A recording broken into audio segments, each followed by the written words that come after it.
Welcome to the How Horses Learn webinar. I am Merete Stenner. I'm from Denmark. I have a business with horses called Røglegård. That's the name of the small farm I'm living on. And I'm doing a lot of work in horse training and rider training, rider education. I work with children and I work with adults. I work young horses, old horses, warm blood horses, ponies, Icelandics, a lot of different horses. I have a Master of Science in Animal Husbandry and also worked with behavioral science during university. Then I worked as a agricultural college teacher for 5 years until I finally decided to become an independent worker with my own company. I have an riding instructor education from a private Danish instructor called Susan Kjærgaard, which I finished 2 years ago, the same time that I gave up my day job. So now this is what I do for a living. I have pony club lessons. I have lessons for adult single lessons. I also drive out to give lessons. I give lectures, clinics, and online courses, and these free webinars. So this is the first one in English. I hope you like it. You're very welcome to email me if you have any questions. There's also a question box here on the right, and I have made the settings so that I can see your questions, but the rest of the attendees can't, because then you won't be interrupted by the questions. And this system works in a way that there's a slight delay. So I see your question the minute you type it, but my picture and my voice is sent to you with a bit of a delay. So even if I answer it right away, you won't be able to see it or hear it until maybe, I think it's like 30 seconds delay. So what we're going to talk about today is, first off, the horse motivation, what motivates the horse, because that's essential. If we want to train a horse, we have to motivate him. If we can't motivate the horse, we can't train him. Next, we have learning theory. What is the scientific approach to learning, to teaching horses? And that doesn't just apply to horses, it applies to every creatures. And then we'll have a look at how to do this in the everyday practical setting. And finally, there's room for questions if you have any of those. I have emailed you earlier today with some handouts where there's some questions you can do for yourself, where you consider what motivates your horse, how well your basic signals have been installed in your horse, so that you can utilize the things I'm going to tell you today straight away as soon as you go to your horse next time. So enjoy. Please feel free to ask questions in the chat box. I would prefer it, because it's, even though the other persons can't see it, it still interrupts my flow a bit. So if you have these my horse does something very specific questions, I would really like to take them at the end. We do have time. But if you have some technical questions like what did you mean by that word, or how does that work, or something like that, just fire away and I answer when it seems fit. Okay, thank you.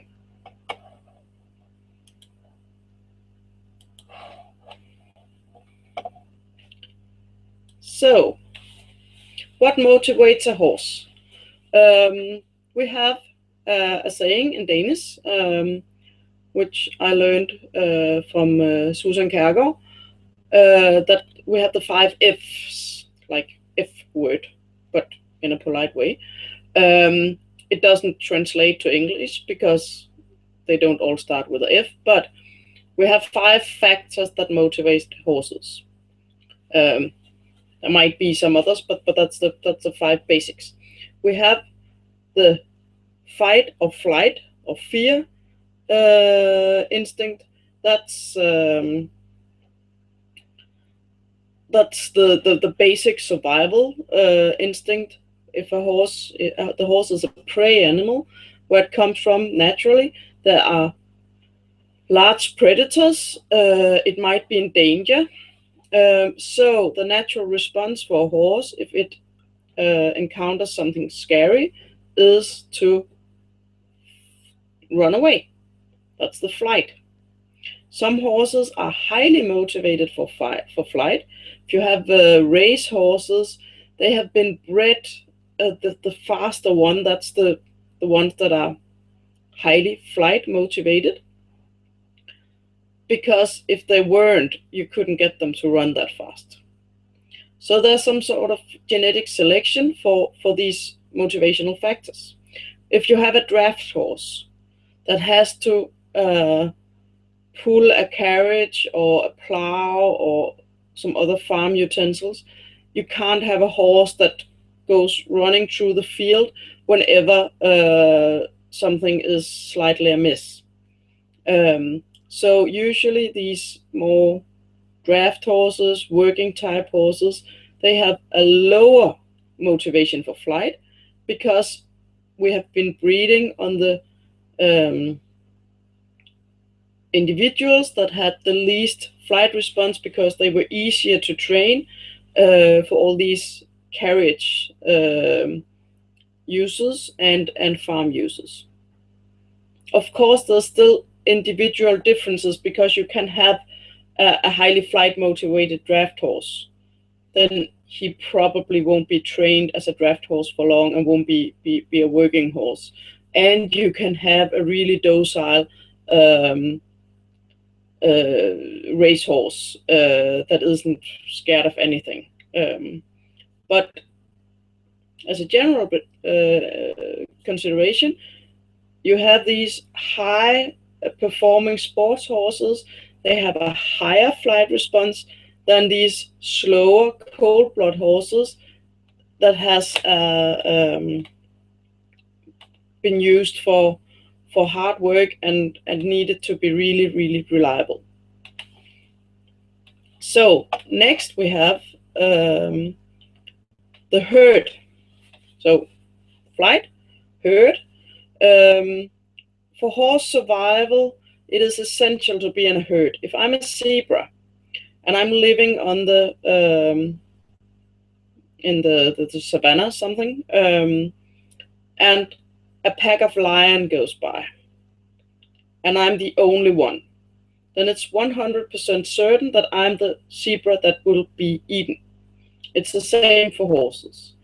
But if I'm in a pack of 20 zebras and the lions come walking, there's only 1/20th chance that they get me, and the zebra over there, he's a bit lame, so he won't be able to run that fast, so they will never get me. So there's a lot of safety in numbers. Maybe we can even run around or chase them away or confuse them so much that they don't get any of us. So if I'm a lone zebra or lone horse, I'm potentially in danger. Here in Denmark, we don't have any wild animals, wild predators of a size being dangerous to horses. I know in the US you have some mountain lions and stuff like that, and of course elsewhere there's also some large predators. But in Europe mostly we don't have that problem. but still we have the instinct in the horse. He doesn't know that a cougar or a lion won't show up in his paddock. So it's naturally for a horse to be scared if he's alone. That doesn't mean that we can't train a horse to be alone. It just means that the horse needs training, and we have to be able to understand when he is alone and if he gets scared that it's a natural response, and we have to train him gradually to be able to handle this fear and to lessen the fear and have him conditioned to being alone. So that was flight and herd. Then we have feed. Feed is, of course, essential to survival. If you don't have anything to eat, you'll die. I've heard horse trainers say that because the horse is essentially a grazer, a continuous grazer, and in nature he lives all the time. He goes grazing and continuously eat. He isn't motivated by feed because it's just something he always does. That might be close to the truth if you have a horse that has 24-hour access to plenty of feed of a good quality. That horse would likely be overweight. And probably if you have some good treats that are more interesting than the hay or silage or whatever it is, grass he has all day, you could still tempt him to work for food.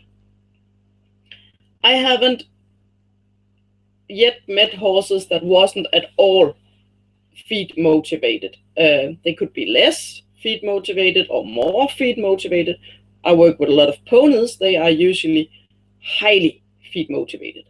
And most of our horses is kept in a way where they don't have ad lib 24-hour access to forage, which means that the feed is somewhat of a restricted resource, and thus they are more motivated for feed. So feed is a good motivator. So we have flight, we have herd, we have feed. Then we have the fourth is the most useful in horse training, and the one we really need to be aware of. Number 4 is freedom. Freedom for pain, unpleasantness, discomfort, or freedom of choice, which is a real big motivator for a young horse who's taken in to start his schooling. Then you can have really big conflicts because he's motivated a lot by being able to choose for himself.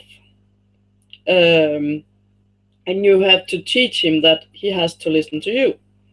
And that can give a conflict. But the most useful one is the freedom of pain or discomfort. Because every time I ride my horse, if I pull a bit on the rein to stop him or give him a bit of pressure with my legs to make him go forward, I cause him a bit of displeasure, of discomfort. It might not be much. It doesn't have to hurt him. It just have to be slightly uncomfortable. And that motivates him by saying, oh, well, how can I get rid of this pressure? Well, maybe if I go forward, she will take her legs off me. Wow, yes, she did. Okay, I'll go forward. We'll come back to this because this is what we'll talk about when we talk about the learning theory. So, number 4 was freedom. Flight, herd, feed, freedom. The last one is breeding. If we have a stallion, we will always have this motivation to breed, especially if mares or mares in heat especially is present. but it will always be an underlying motivational factor. If we have geldings, it usually isn't a factor at all. Some geldings might be more stallion-like, but the most of the geldings, they are very non-breeding oriented. They are not motivated by mares in heat. Then we have the mares. During the summer season, they have a 3-week cycle where they are in heat for 4 or 5 days every 3 weeks. So in these days when they're in heat, we can observe some mares suffers from physical discomfort during this period. Some of them are more highly strung than they usually are, more temperamental. And my recommendation is usually that if you have a mare who is very much changed or what you call it,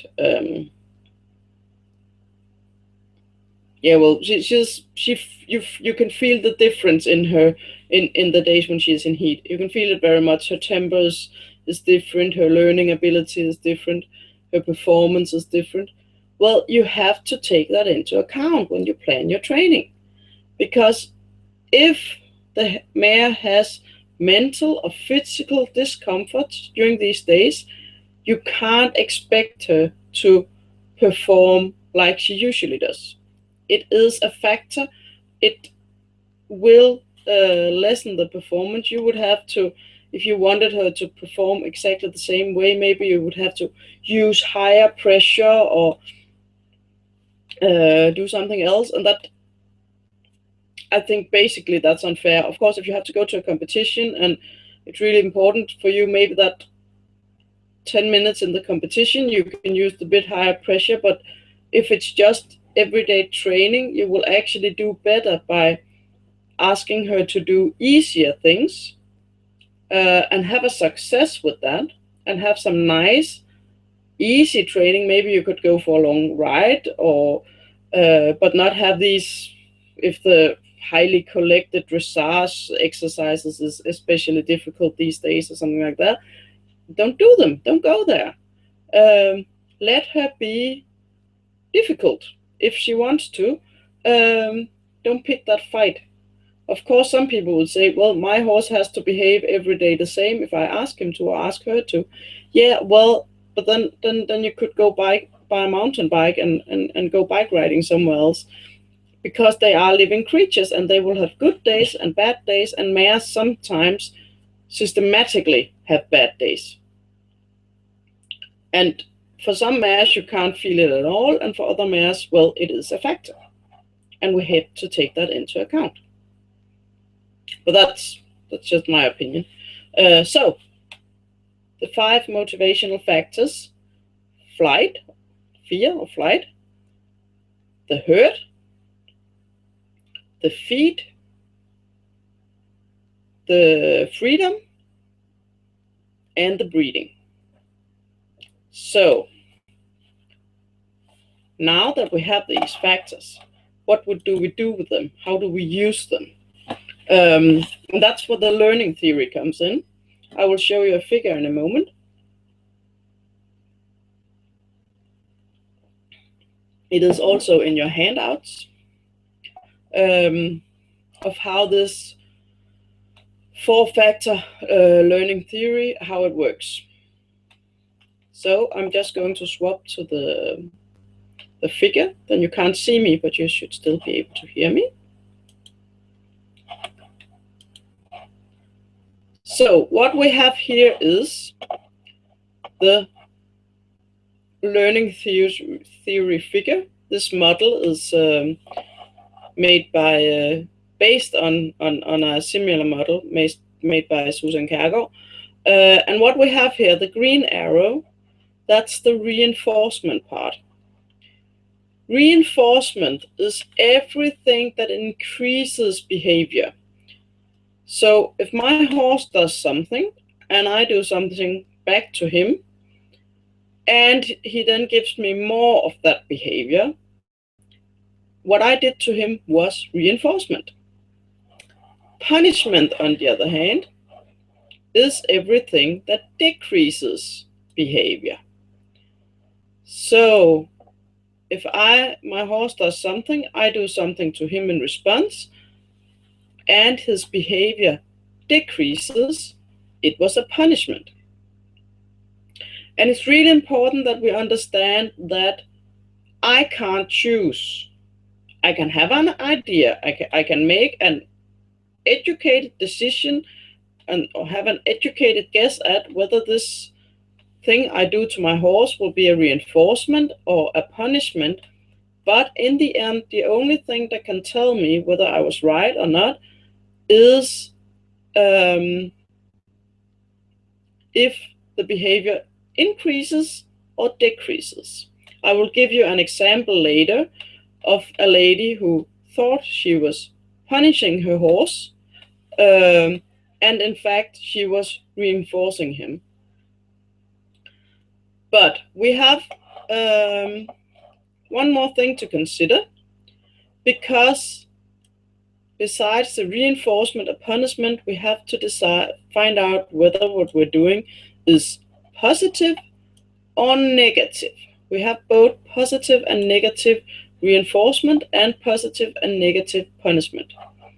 So on the top of this blue line here,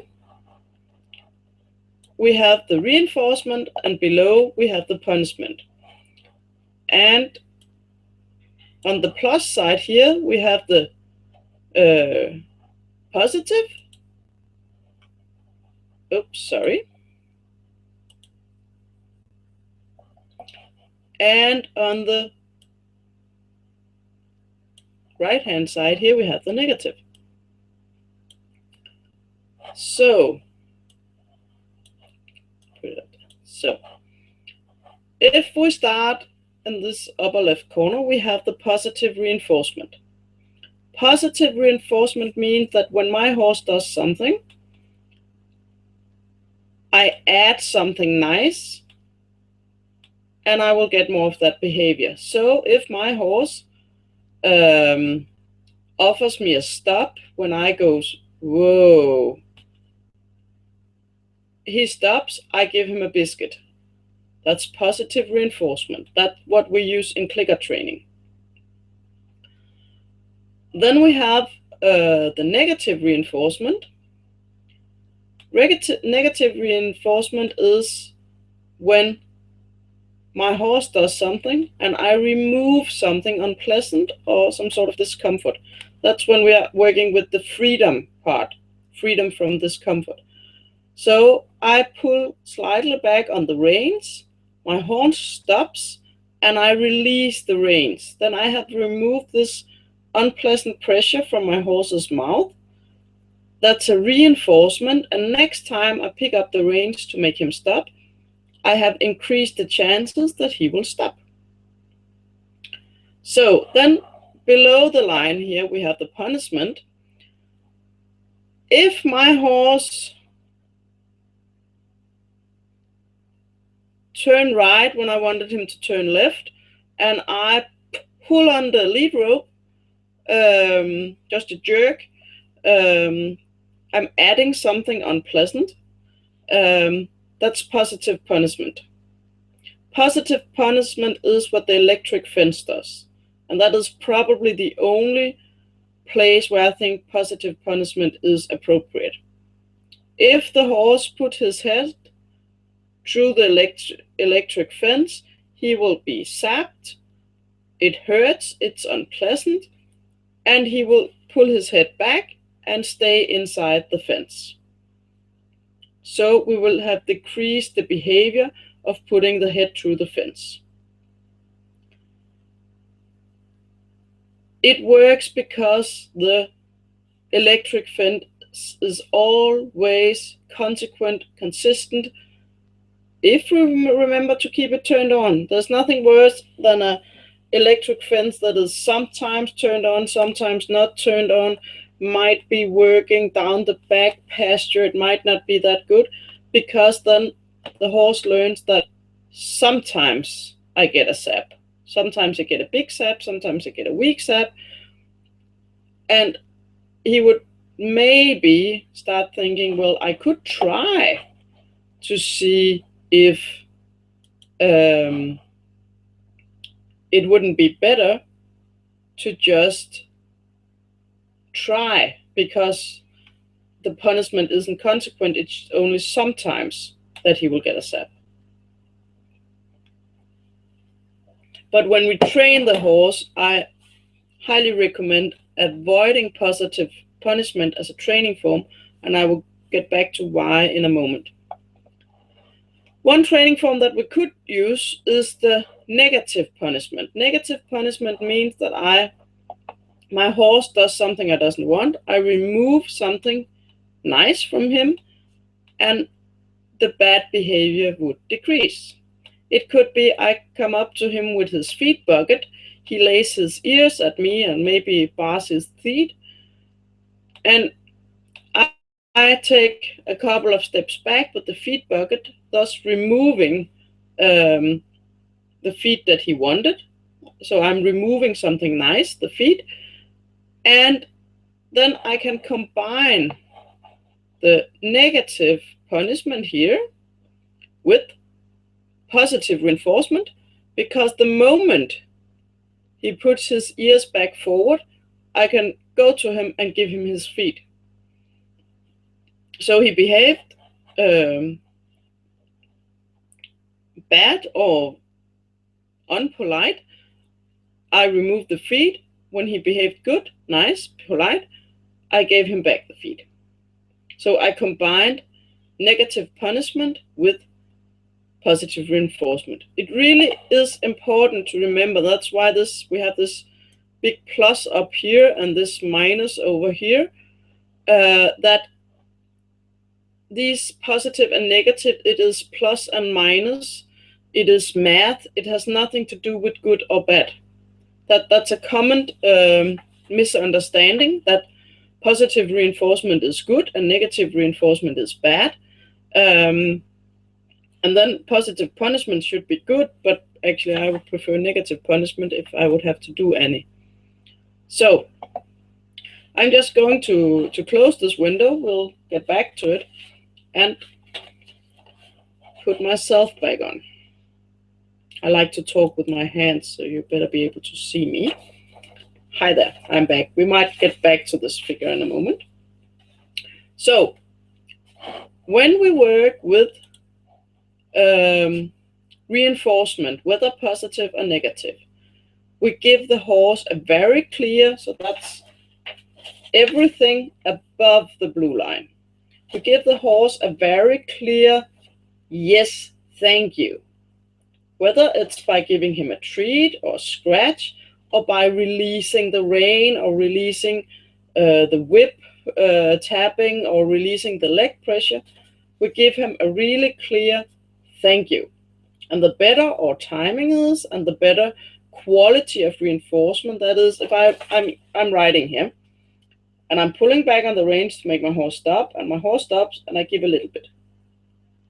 That's low quality reinforcement. If I'm always riding with a high contact, and then I pull some more, and then I give a little bit, it's low quality reinforcement. If I'm riding with a light contact, I pull a bit, my horse stops, and I give a big release.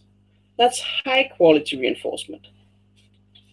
If I work with positive reinforcement, maybe for my horse a small scratch, that's low quality reinforcement. But a treat, and then maybe a piece of carrot is high quality, and one small piece of bread or something like that, it's medium quality. And that's really individual from horse to horse.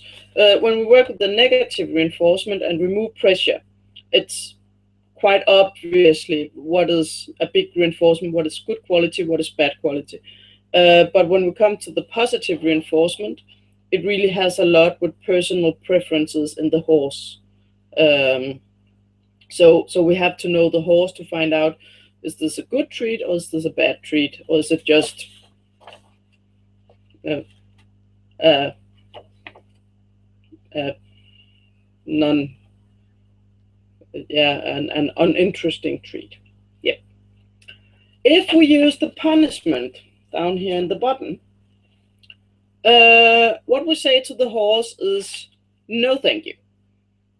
And by saying no thank you, we have said don't go there. But we haven't said go there. We haven't given punishment has no direction. Reinforcement has direction. If I give my horse a signal, my horse responds, I give the reinforcement, the yes, thank you. My horse knows, oh, well, I have to do this. He knows what he has to do. He knows what the correct answer to that signal is. If I use punishment and say, don't go there, I haven't told him what to do. It's the same with kids. If you tell them no, no, no, no, no, no, no, they will just go on to the next interesting object, to which you will then say, no, don't go there. And that's really annoying for the kid. It's really annoying for the horse. And it's actually quite annoying for the trainer or the parent as well. Because it's a lot more fun to say, well, you can do this. And then when the kids or the horse go and do that, you can say, yes, thank you. That's very nice. It makes it easier and it's a lot more fun. So there's no direction in punishment. And that's really important to remember. If I have a horse that's biting, I would train the horse in a way where we can avoid the biting. I would go back to basic, find out why is he biting. I wouldn't slap him. I would find out, why is he biting? Is he angry? Is he frustrated? Does he understand what I want him to do? Has he learned that by biting, some kind of pressure will go away? Often, if you get bitten on the arm, you release the reins. Obviously. Maybe if you get bitten on the arm, you release the feed bucket and he can pick up all the scraps from the floor. There can be many reasons. But I will always try to find a way to train the horse to do what I want him to do without biting. And if he bites, find a way to block him. Put myself in a position when he can't bite me. I had this discussion with a couple of students a while back, and they were some fairly young girls, 16, 17 years old. I was teaching them at the agricultural college, and one of the ponies they had, he was a young Norwegian horse, and he was biting a lot. And the girls were, I was teaching one of the others, and some of the girls were standing with him in the corner, and suddenly I could hear slapping, and someone screaming, ouch! And he was biting his owner. And one of the other girls said, well, you just have to slap him, and he has to learn that. And I was, well, no, don't do that. Don't go there, because it will just escalate. You don't tell him what's right. You only tell him, don't bite. And he was a fast horse, so he would probably just get faster to bite and get back out again. So I handled the horse for 5-10 minutes, during which I was talking a lot to the girls, and showing some training stuffs. And I think he tried to bite me 3 or 4 times, and I just put my arm in a position where he couldn't get his head to me. And then we trained some going forwards, going backwards, turning right and left. Not this angry going backwards. Now you have to step 10 steps backwards, because that's actually some sort of punishment. But just, oh, come on, take a step back. Good boy, release. Take some step forwards. Good boy, release. And he didn't bite. And the frequency where he tried to bite really, really decreased. Because he really liked, I told him what to do. I told him when he was right. If he was wrong, I just kept the pressure for a little while longer until he gave me the right solution. Then I removed the pressure, and he knew exactly what to do. And horses like to know what to do. So when we're training the horse, we have to tell him what to do. We have to give him a clear yes, thank you when he does the right thing. And if he does something we don't want, well, unless it's something dangerous, like running away to the highway or something like that, or bucking, or just ignore it. If it's bugging, find out why he's bugging. They're always bugging for a reason. It might be because you hit him too much with the whip. Then you have to find out how can you train him to do what you want without having to hit him that much. Or it might be because, sorry, something's hurting him. Then you have to find out what and get that cured. So if we use reinforcement, that was the green one, and it doesn't really matter whether we use negative reinforcement or positive reinforcement. I do a lot of clicker training with some of my horses, so I use a lot of positive reinforcement. For some horses, I also just use a biscuit, no clicker, to tell them, hey, thank you for standing still while mounting, or thank you for stopping. But I use a lot of positive reinforcement, but you could just as well work only with negative reinforcement. It doesn't really matter. What matters is the timing, the quality of the reinforcement, and that you strive towards using little pressure to get the horse to do what you want. There are some horse trainers that use a lot of pressure, and I think that's why negative reinforcement have been in some people considered negative, like bad, not the minus thing, because they've used really high pressure to get the horse to do what they want. And of course, really high pressure negative reinforcement is just as unethical as high pressure positive punishment. So you have to be aware of always starting light, always asking politely, always looking for. I like really much American horseman Mark Rashid. He says, reward the slightest try. Look for the slightest try, reward the slightest try. And I like that, especially if you're teaching young horses or horses you have to teach new stuff, that when you can feel he's trying, if you're trying to teach a backup and it's difficult for your horse, and just sit there, hold the rein a little bit, and then you can just feel a slight shift of weight backwards, then you give and reinforce the slight change of weight backwards. And then within a couple of tries, you will actually get a whole step. Instead of saying, well, I want 4 steps backwards, and you just keep the pressure, and the horse goes rearing or bucking or turning left or turning right. So if you work primarily with reinforcement, it makes the horse feel secure. He knows that if you put a bit of pressure on him and he gives you the wrong answer, the worst that could happen to him is that you will keep that pressure for a little while longer. If you work with a lot of punishment, if you put a bit of pressure on him and he gives you the wrong answer, you will increase that punishment, or maybe add some different, or you will increase that pressure, or maybe add some different pressure, like a whip or a kick with the spurs or pulling on the reins. So working with punishment gives insecurity, unsafety.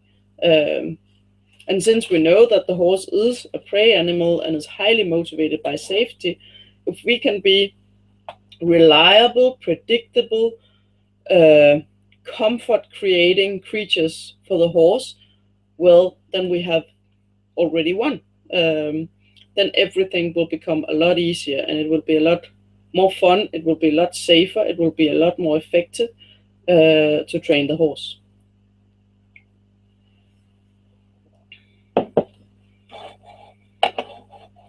So I will give you, that was basically the theory.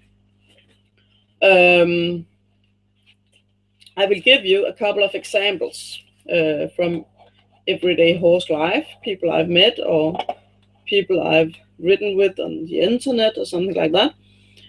I had an example in a Danish horse forum on the net. There was a young girl. She asked. She had this Norwegian pony, and when she rode it in the halter, she couldn't get him to back up. Every time she tried to make him back up, he would just gnash his teeth and shake his head and do strange stuff and wouldn't back up. If she tried to back him up in the bit, no problem, he just did that. So I wrote to her and asked, well, what exactly do you do? What does the horse do? What do you do? And she said, well, she would sit on the horse, she would pull slightly back on the reins in the halter, then the horse would go something like that. She would release, and then she would try again. So every time the horse went with his head, she would release the pressure. So she was using negative reinforcement to train her horse to that the signal from pulling a bit back on the reins meant do this. Because maybe the first time she had done this, her horse had by coincidence done something like that.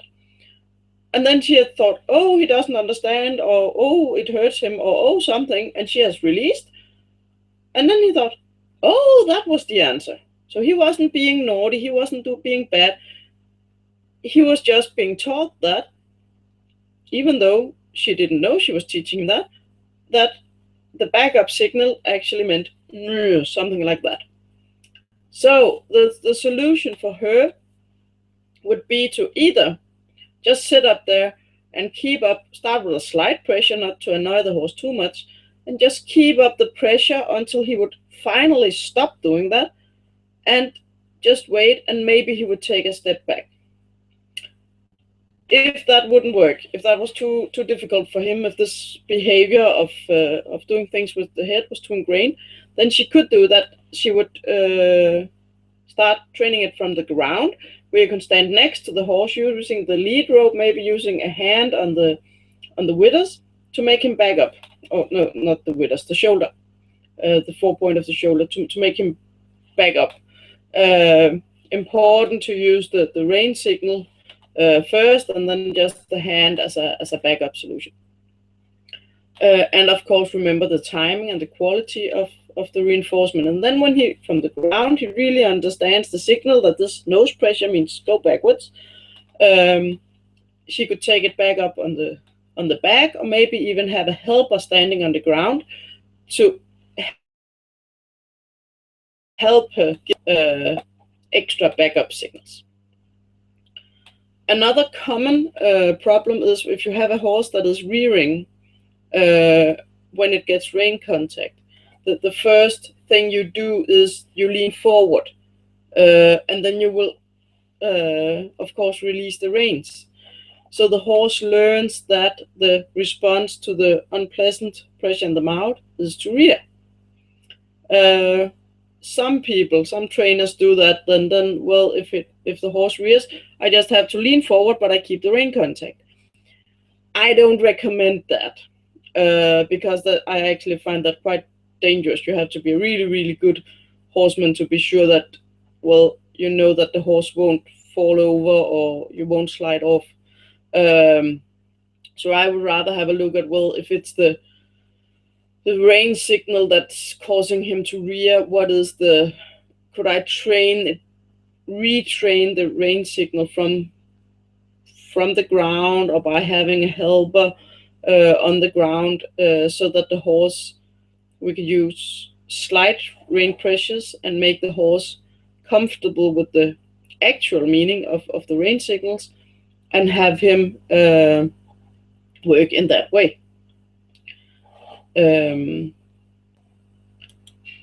So what we and another example is that that was the one I was promising you, with that it's only the horse that knows the answer to whether what we're doing is punishment or reinforcement. Of course, we can have a pretty good idea If I pull back on the rein and then I give the rein, that is most probably reinforcement. But in some other cases, it might not be so clear. I bought a horse once, a very nice Haflinger gelding, and he had the habit of pawing when he was being tied up in the stall area for grooming. He would start pawing, and the previous owner, when he did that, she would walk up to him, she would say no, and she would twitch his skin here at the neck, and he would start pawing. And then she would walk away again to do whatever it was that she was doing, and he would start pawing again. And she would come back and say no and twitch his skin. He would stop pawing, she would go away. And she was thinking, well, she was punishing him for pawing. But actually, the pawing got worse and worse and worse. Because what she was doing was, she was, of course, causing him a bit of discomfort by twitching his skin. But she was giving him a lot of attention. She was giving him a lot of social contact. And that was what he really, really wanted most. Because if we have something, we have like, here it was like the herd sitting, and she was then the only representative of a herd. He really liked the contact, and we had the freedom from displeasure, this discomfort. And the herd thing, the attention, social attention, was just winning. It was much more important to him, and he was quite a sturdy horse. So this bit of twitching, it was nothing more, like playing with the other geldings in the field or something like that. So she thought she was punishing the horse, but since the behavior increased every time she punished it, well, it couldn't be punishment, because then we will have decretion. So it was a reinforcement. The contact was much more important to him than the slight discomfort from having his skin twitched. What I did when I got him home was, whenever he started pawing, I would turn my back and ignore him. And then he couldn't stand there. And eventually he would take a break. The moment he took a break, I would turn back to him, give him all the attention he wanted, and go around the stable for a bit, maybe groom him a bit, maybe go away a bit. If he started pawing, I would take away all my attention until finally he had a break, and I would go back to him. And that really, we didn't get rid of it completely, but it really, really decreased it. So that's I would much rather do it that way if I have to retrain something. So if we have a problem, what is really important is that we look at the behavior. What is the horse doing? What is we rewarding?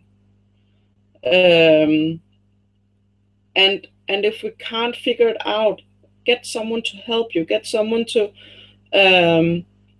help look at the situation. Maybe get someone to take a video of you doing this something with your horse. And then maybe if you just sit down and look at you and your horse in kind of third-person view, you can see, well, oh, but I'm doing that. I'm releasing at that moment instead of that moment. It can be quite an eye-opener to see oneself training the horses. And then reward when the horse does what you want.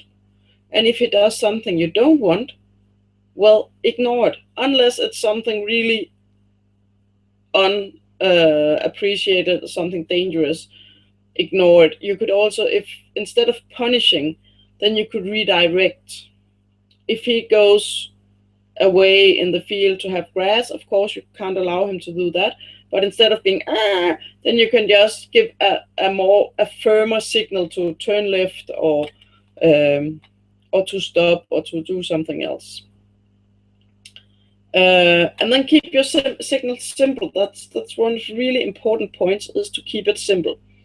If I want to make a stop, if it's a young horse, maybe I use a whoa, because I teach my horses to stop on a whoa. a breathe out, and then I give a slight rein signal, which can be increased to whatever I need to stop the horse, and then immediate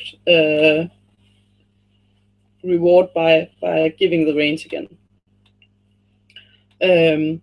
But I keep it simple. So I don't, if I want to do a backup, I don't use a leg cue and a rein cue. I just use the reins because my legs means go forward.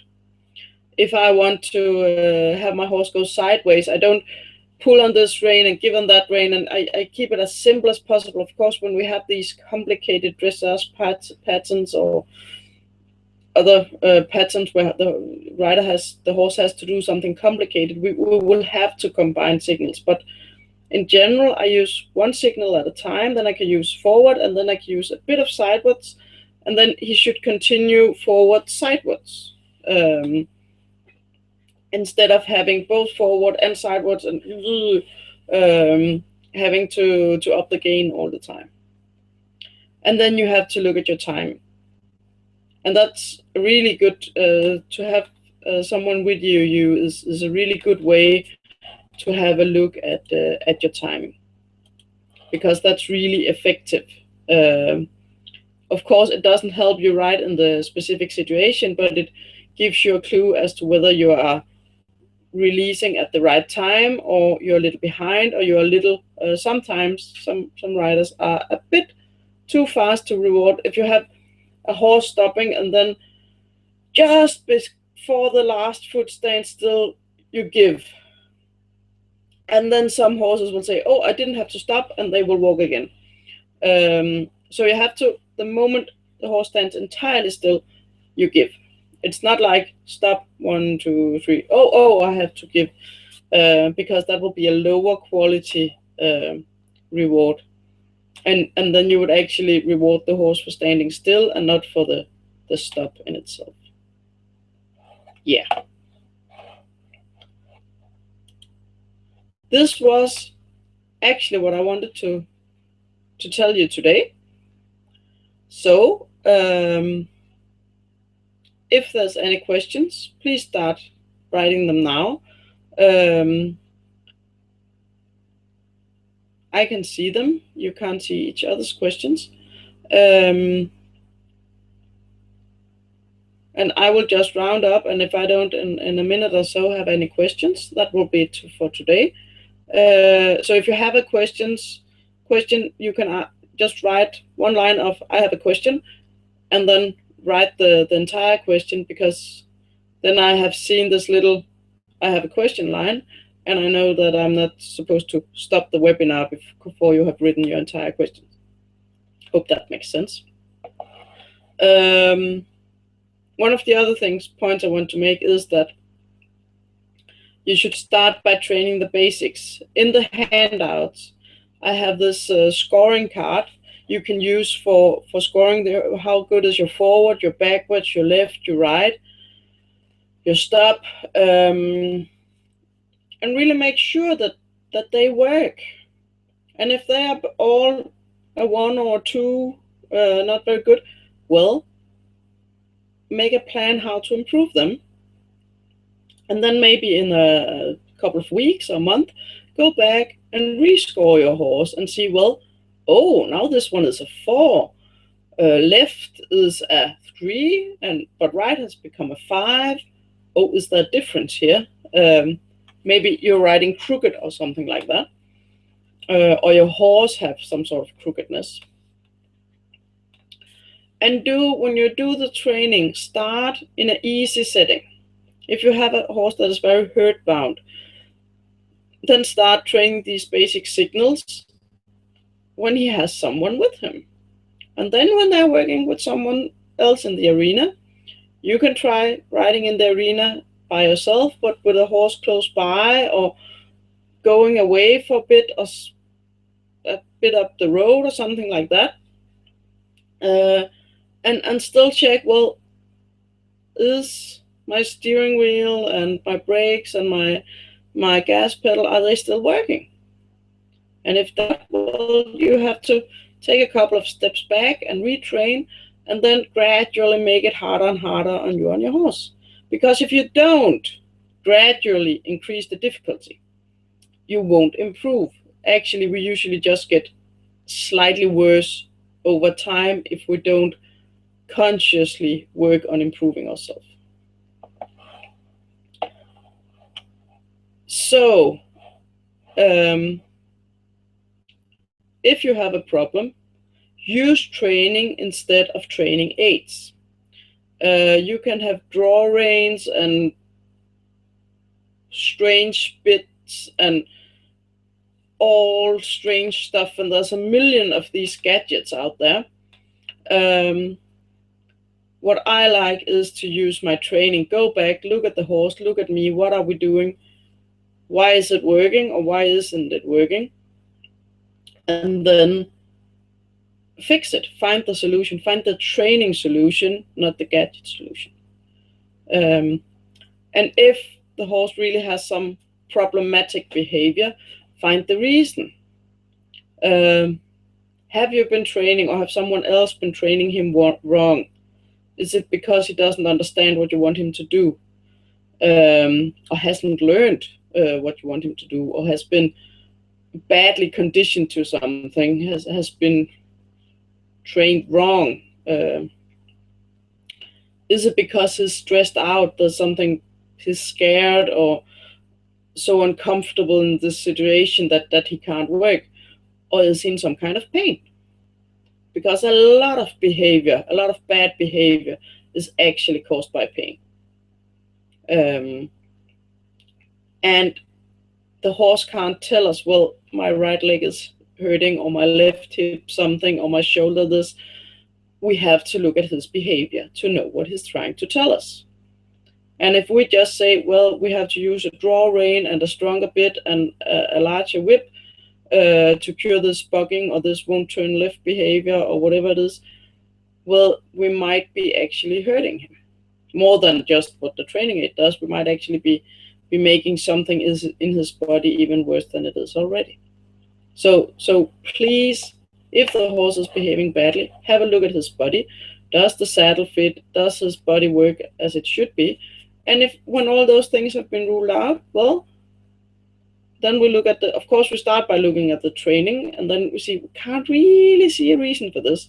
Then we'll look at the horse and the equipment.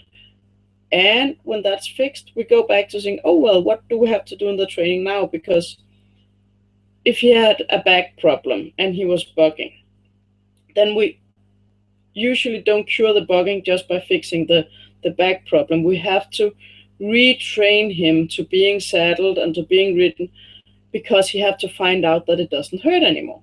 And that might take a while. But we have to be aware that just because we take away the reason for doing some kind of bad behavior isn't the same as instantly taking away the bad behavior. It might take some retraining, and it might take some time. Yes.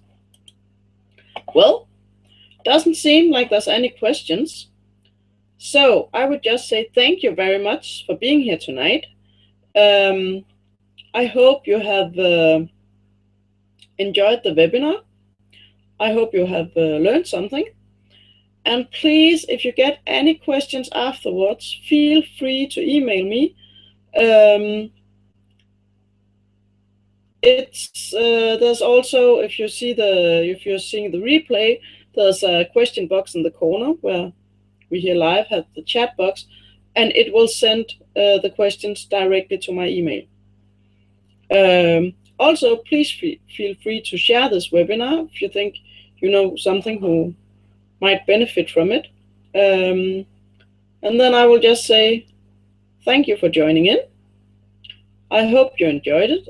I will be broadcasting more webinars in English in the future, and I'm also planning in 2015 to do some online courses in English. If you have any specific interest, please let me know. I'm planning on doing both something on learning and behavior and something on clicker training. But please let me know if you have something you say, well, couldn't you do a webinar or a course on horse feeding or something else, behavior, stapling issues, whatever. So thank you. I enjoyed teaching you. I hope you enjoyed listening to the webinar. Goodbye.